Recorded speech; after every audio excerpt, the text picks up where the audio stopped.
Losandželosa, Teksasa, Lielbritānija. Šīs trīs vietas ir NLO darbības karstākie punkti pasaulē. NLO karstākie punkti ir vietas, kur cilvēki bieži redz NLO un citplanētiešus. Gadu gaitā cilvēki ir ziņojuši par tūkstošiem šādu gadījumu. Mūsu debesīs kaut kas notiek. NLO karstākajos punktos cilvēkiem nemitīgi tiek atgādināts, ka mēs neesam vieni. Un ir vietas, kur cilvēki dzīvo nemitīgās bailēs. Kā šie punkti veidojas? Vai tiem ir kas kopīgs? Un, ja tā ir, vai tie ir cilvēcei bīstami? Šodien atklāsim NLO karstākos punktus pasaulē raidījumā Slepenās lietas citplanētieši. Globālā cīņa ir sākusies. Slepenās lietas, kas gadu desmitiem ir slēptas no sabiedrības, par NLO liecībām, tagad ir pieejamas publiski. Mēs atklāsim patiesību, ko slēp šie noslēpumainie dokumenti. Uzziniet, ko valdības vēlas slēpt no jums. Slepenās lietas citplanētieši, atklājot lielāko noslēpumu uz planētas Zemē. Losandželos ir lielākais NLO darbības rajons. Tur NLO aktivitāte ir nemitīga, turklāt turpina pieaugt. Losandželosa, Kalifornija, 2013. gada 21. janvāris. Laikraksts International Business Times atklāja stāstu par NLO, kas redzēts San Fernando ielejā. Kāds vīrietis fotografē pagalmā, kad virs galvas ierauga policijas helikopteri. Viņš ātri pielāgo kameru un sāk fotografēt. Vēlāk, skatoties fotogrāfijas, viņš pamana virs helikoptera kādu nelielu objektu. Eksperts izanalizē fotogrāfijas un apgalvo, ka objekts ir lidojošais šķīvītis. Ilgu gadu garumā Losandželosas iedzīvotāji ir ziņojuši par redzētiem NLO. Citās ASV pilsētās šo gadījumu ir mazāk. 1992. gads – Topangas kanjons, Losandželosas apgabals. Īsi pēc pusnakts policija saņem zvanu no kāda autovadītāja un viņa draudzenes Klusā okeāna piekrastes rajonā. Viņš apgalvo, ka no debesīm atspīdējis stars, ielēncis viņa mašīnu, paceļot to gaisā. Pēc dažiem mirkļiem gaisma pazudusi un mašīna nokritusi uz zemes kopā ar pārbiedētajiem braucējiem.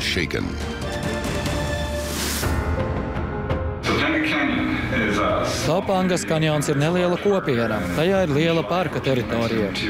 1992. gada 14. jūlijā pavērās debesis vai kāds portāls un atklājās simtiem NLO. Esmu runājis ar vairāk nekā 20 lieciniekiem, kuri apgalvo, ka šāda aina pavērusies tikai tajā vakarā. Kāpēc Losandželos ir citplanētiešu magnēts Ziemeļamerikā? Daudzi NLO eksperti to saista ar bieži vien aizmirsto Otrā pasaules kara laiku. Slepenā lieta – Losandželosas kauja. 1942. gada 24. februāris. Amerika ir iesaistījusies karā. Losandželosas naksnīgajās debesīs parādās neidentificēta lidmašīna. Baidoties no Japāņu uzbrukuma, amerikāņi atklāja uguni. Kauja virs Losandželosas notika 1942. gadā, kad daudzi liecinieki redzēja virs šīs pilsētas neatpazīstamu lidmašīnu. Militāristi rīkojās ātri. Viņi nolēma noskaidrot, kas ir šis objekts. Viņi to izgaismoja ar prožektoriem, bet nespēja saprast. Cilvēki šausmās noskatās, kā ASV armija šauj tūkstošiem ložu uz NLO. Losandželosas kauja ir svarīga lieta, jo militāristi uzsāka kauju, šāva, bet mērķi notriekt nespēja. Tāpat kā uzradies, tas arī ātri nozuda. Bēdīgi slavenais notikums ir zināms kā Losandželosas kauja. Nākamajā rītā jūras kara flotes ministrs Franks Knox mierināja, ka tā bijusi viltus trauksme.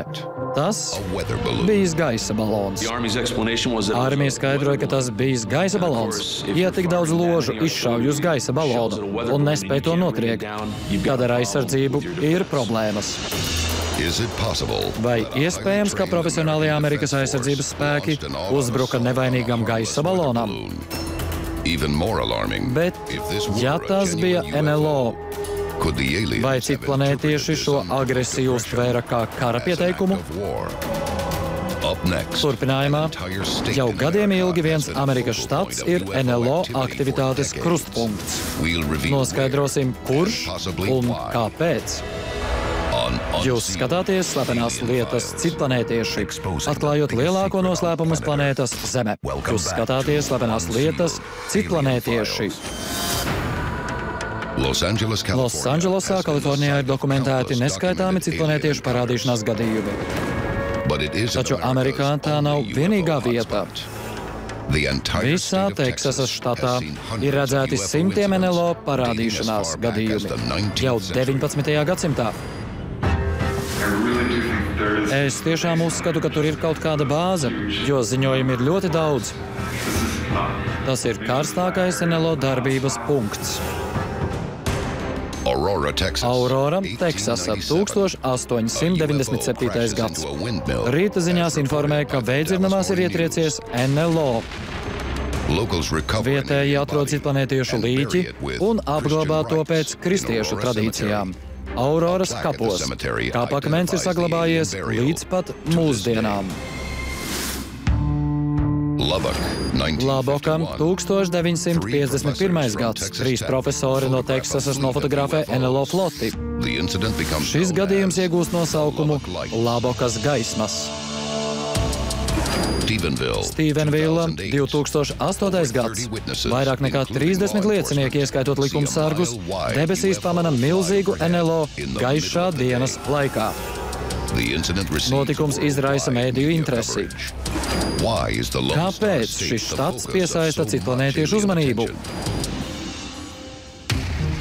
Atbilde meklējama 100 km attālumā no robežas ar Meksiku, nelielā Teksasas ciematā Marfa.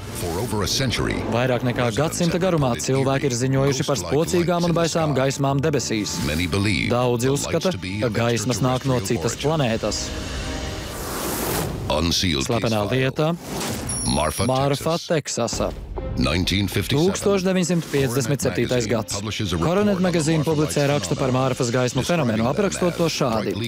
Debesīs bija redzami spoži apli basketbola bumbas lielumā. Zinātnieki pieļauj iespēju, ka tie varētu būt automašīnu gaismu atspulgi, kas atmosfērā rada atspulgu. Tomēr šo skaidrojumu NLO eksperti uztver ar skepsi, vienkārši iemesla dēļ. Marfas gaismas bija redzamas Mičela līdzenuma rajonā. Tas ir skarbs apvidus un privātīpašums. NLO pētnieki apgalvo, ka satiksme nevar būt šo gaismu avots. Kāpēc varas orgāni nepiekrīt, ka Marfas gaismas ir atmosfēriska anomālija? Vai citplanētiešu klātbūtne nav bīstama? Izrādās, ka ir. Daytona, Teksasa, 1980. gads. Betija Keša un Vikija Lendrama brauc pa automaģistrāli, kad pēkšņi mašīnu ieskauj spēcīgs gaismas stars no naksnīgajām debesīm. Virs viņām ir NLO. Pēkšņi NLO ielēns kaujas helikopteri, bet tas uzreiz pazūd. Keša un Lendram ir apdegušas no NLO stara. Tiek lēsts, ka tajā ir liels radiācijas līmenis. Kāpēc citplanētieši uzbrukas sievietēm? Kā militārās eskadrijas helikopteri tik pēkšņi uzradās? Vai valdība jau zināja par NLO aktivitātēm? Tad kāpēc nebrīdināja sabiedrību? Pirms 6 gadiem notikušajā incidentā notikumi risinājās līdzīgi.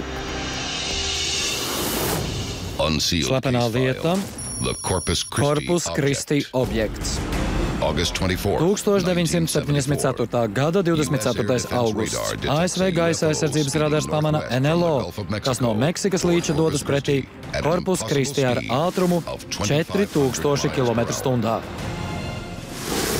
Tajā pat laikā no El Paso izlido neliela pasažieru lidmašīna.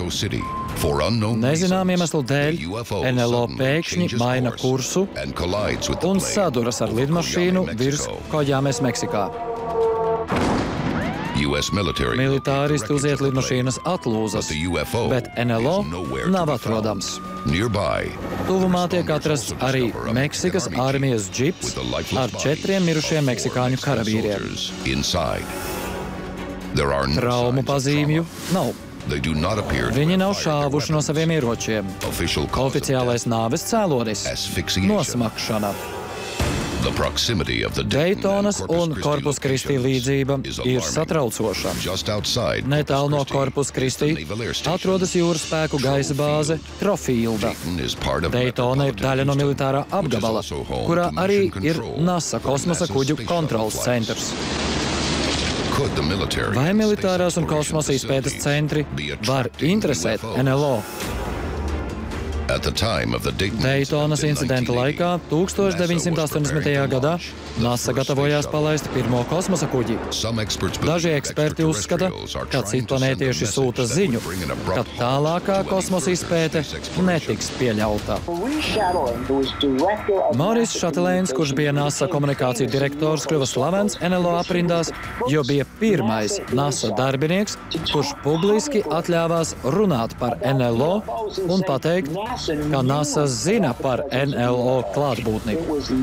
Tas bija lielākais NASA noslēpums, un Maurice Chatelains to atklāja. Turpinājumā atklāsim vēl vienu NLO darbības vietu, kurā pēdējos 6 gadu laikā NLO ir redzējuši 12,000 cilvēku.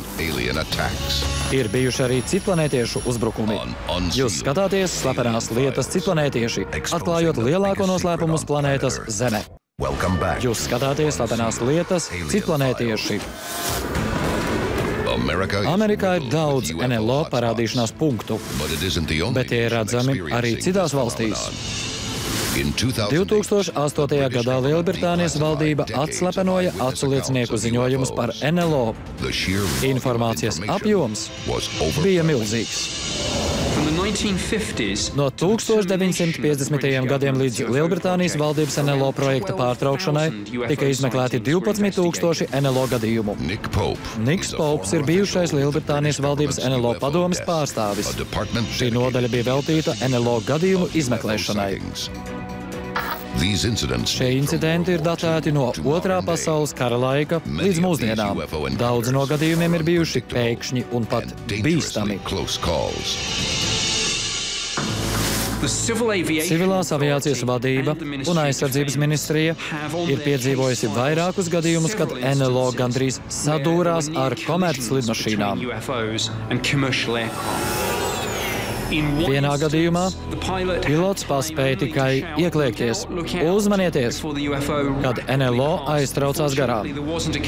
Laimīgā kārtā sadursme nenotika, un NLO netrāpīja lidmašīnā. Ir bijis ducis gadījumu, kad NLO un komerclidmašīnas tikko izvairījušās no sadursmēm. Šie gadījumi ļoti līdzinās Corpus Christi sadursmei. Bet tā nav vienīgā Lielbritānijas atgadījuma līdzība ar Teksasā notikušajiem. Arī Lielbritānijā citplanētieši mērķē uz militārajām bāzēm un apdraud valsts drošību. Īpašu NLO pētnieku vērību ir izpelnījies kāds leģendārs notikums – Rendlšemas meža incidents. Vairākās 1980. gada decembra naktīs ASV gaisa spēku personāls Bentvatersā un Woodbridžā redzēja NLO. Pirmajā naktī vairāki liecinieki, ieskaitot Džonu Burovu un Džimu Penistonu, redzēja mežā dīvainas, līdz šim neredzētas gaismas. Abi vīri devās noskaidrot. Viņi atklāja, ka gaisma nāca no liela trīsstūrveida NLO, kas atradās mežā uz Zemes. Džims Penistons pienāca pie NLO un pieskārās lidaparātam. Vēlāk viņš aprakstīja, ka esot sajūtis spēcīgu strāvas triecienu un, viņa vārdiem sakot, telepātisku lejupielādi. Vēlāk viņš jutis nepārvaramu tieksmi aizrakstīt neskaitāmas lapas ar vieniniekiem un nulēm.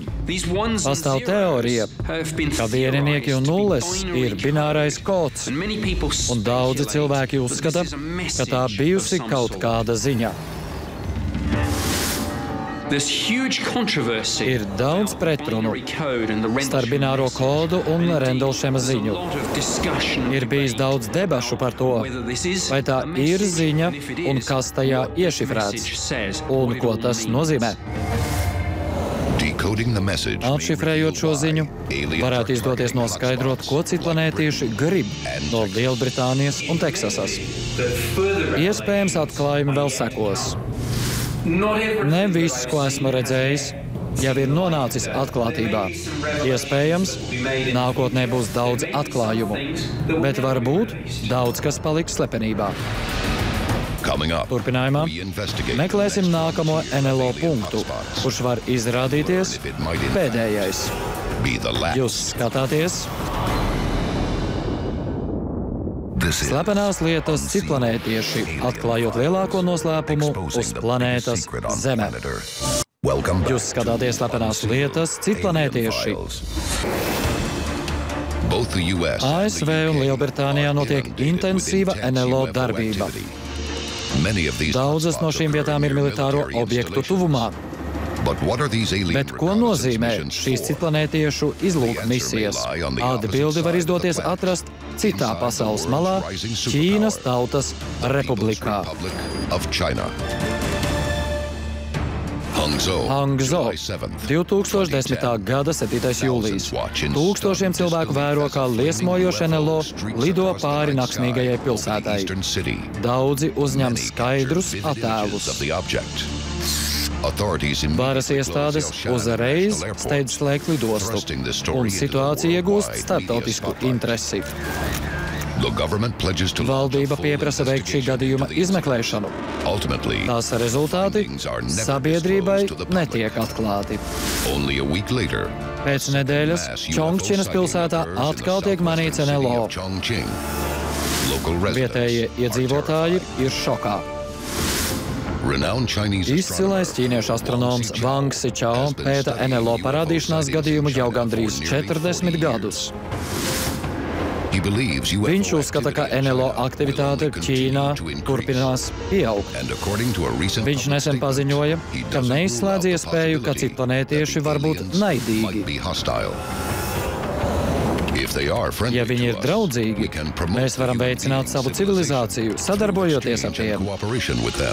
Ja nē, tad mums jābūt gataviem viņu uzbrukumiem un jābūt spējīgiem aizstāvēties, izmantojot viņu vājības, jo viņi ir dzīvas būtnes. Vai citplanētieši apskata šīs vietas, gatavojoties uzbrukumam? Ja tā, vai cilvēcei izdosies aizstāvēties pret pēkšņu uzbrukumu? Jūs skatījāties Slepenās lietas citplanētieši, atklājot lielāko noslēpumu uz planētas Zeme.